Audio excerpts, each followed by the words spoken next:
Hi friends, ఈరోజు మీకు రవ్వతో సిరా ఎలా చేయడమో చూపిస్తాను. ఇది అందరికీ తెలిసిందే, కానీ కొందరు రాని వాళ్ళు కూడా ఉంటారు కదా, వాళ్ళ కోసం ఈ రెసిపీ. నెయ్యి, షుగరు, డ్రై ఫ్రూట్స్, రవ్వ, ఓన్లీ 4 ఇంగ్రీడియంట్స్తో మాత్రం సిరా మనం ఎంత చక్కగా వేసుకోవచ్చో చూపిస్తాను. ముందుగా స్టవ్ ఆన్ చేసి మనం నెయ్యి వేసుకోవాలి.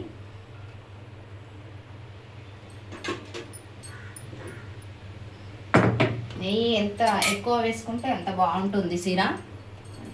మేము మురుగన్ నెయ్యి వాడతాము.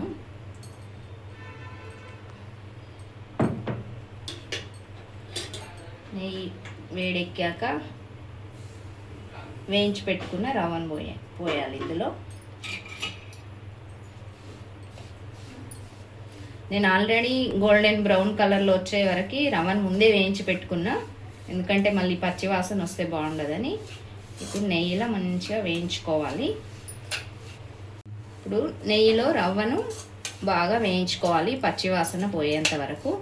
ఎంత బాగా వేగితే అంత మంచిగా విచ్చుకుంటుంది రవ్వ. రవ్వ వేగుతుండగా మనం సైడ్కి కొన్ని వేడి నీళ్ళు పెట్టుకోవాలి. రవ్వ వేగింది కదా, ఇప్పుడు మనం మరుగుతున్న వాటర్ను ఇందులో స్లోగా పోసుకోవాలి.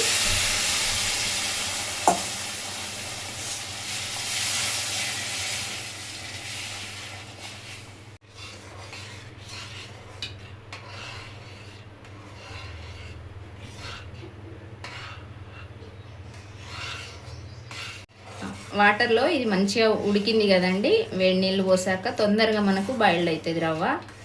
బాగా ఉడికాక ఇప్పుడు మనం తీసి పెట్టుకున్న షుగర్ని యాడ్ చేయాలి ఇందులో.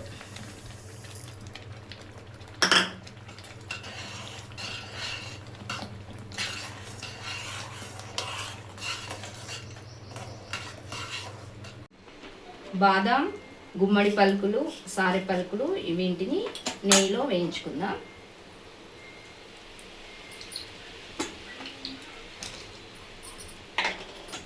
మనకు డ్రై ఫ్రూట్స్తోని స్వీట్ టేస్ట్ డబుల్ అవుతుంది కదా, ఎంత ఎక్కువ వేసుకుంటే అంత బాగుంటుంది.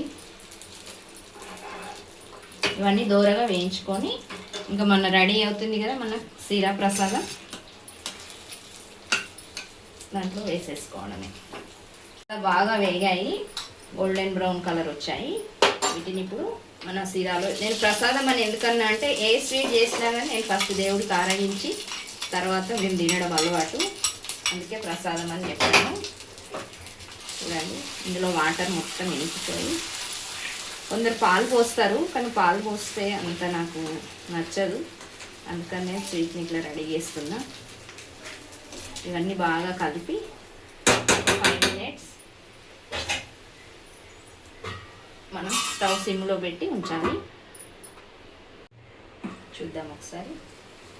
చాలా బాగా మగ్గిందండి. ఇక మనం స్టవ్ ఆఫ్ చేసేసుకుందాం.